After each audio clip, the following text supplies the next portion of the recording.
So hello what's up everyone, this is architect Raj Patel. આજે હું એક ટાટાના ચાર્જિંગ સ્ટેશનમાં ટાટાના EV સ્ટેશન પર એક એક્સપિરિયન્સ થયા પછી ચાર્જિંગનો એક મેં નવી જગ્યાએ ડિસ્કવર કરી છે.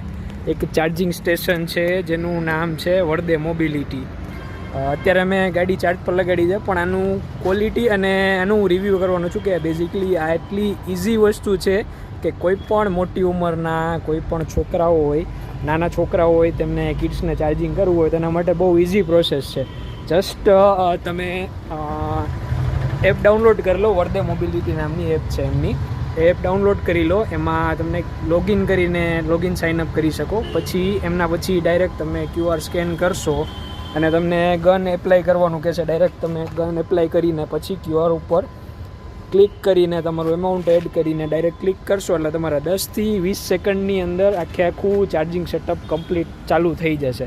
આની પહેલાં હું રાજકોટ અત્યારે આવ્યો હતો થોડી વાર સવારથી આજે, પણ ટાટા પાવર EZના મેં 2 ચાર્જિંગ સ્ટેશન પર ચાર્જ કરવાની ટ્રાય કરી, પણ બેયમાં છે ને એ લેવલની પ્રોબ્લેમ છે. કંઈકમાં સર્વર ડાઉન છે એવું દેખાડે છે, કોઈમાં એરર આવે છે અને એની પ્રોસેસ એટલી કોમ્પ્લિકેટેડ છે કે 6 થી 7 વાર કરો ત્યારે એકવાર માંડ ચાલુ થાય છે. પણ આ એની કમ્પેરમાં રાજકોટના કાલાવાડ રોડ ઉપર આપણે કિંગ્સ ક્રાફ્ટ હોટલની અંદર એક ચાર્જિંગ સ્ટેશન મને સજેશન મળ્યું હતું, તો હું બેઝિકલી આ ચાર્જ કરવા માટે લગાડી હતી. એની સ્પીડની વાત કરો ને તો આમાં સ્પીડ અને પ્રોસેસિંગ બહુ ફાસ્ટ છે અને ડિસ્પ્લે તમારી A to Z વર્કિંગ કરે છે. ટાટા પાવર EZમાં કાયમી ફોલ્ટ રહે છે અને ક્યારેય સર્વર કનેક્ટ થતું નથી પહેલી વારમાં. એટલે તમારે 6 થી 7 વાર કરો ને તમારા લક હોય તો કામ કરી જાય.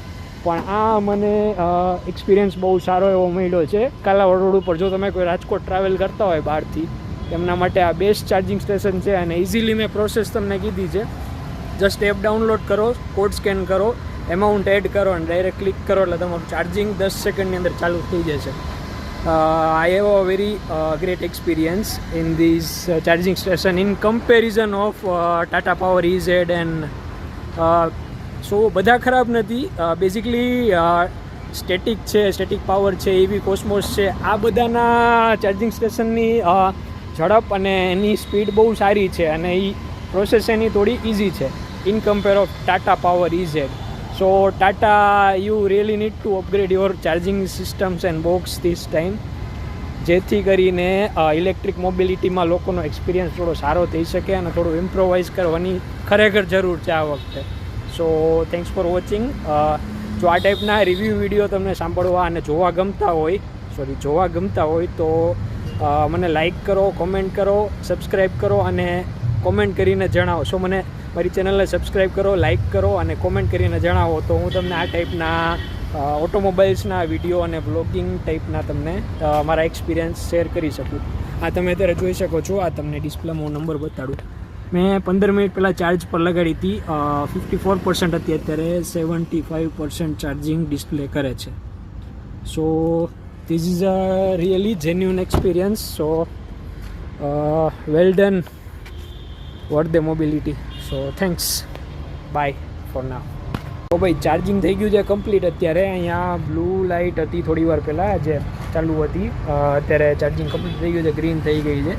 આપણે જે એમાઉન્ટનું ચાર્જિંગ કર્યું હતું 200 રૂપિયા નાખ્યા હતા ટોટલ કોસ્ટનું, એનું આટલું આપણને અત્યારે 10 કિલોવોટ જેટલું ચાર્જિંગ થયું છે. હવે અનપ્લગ કરવાનું કહે છે, અહીંથી સિમ્પલી આપણે અનપ્લગ કરી નાખવાનું.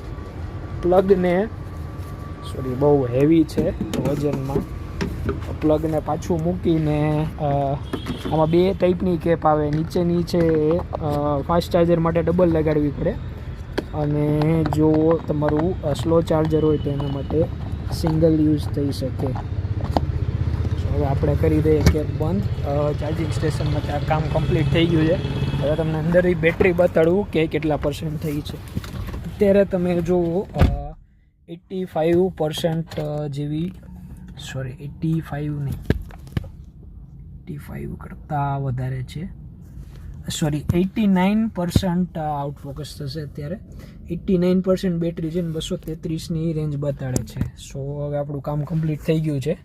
So bye.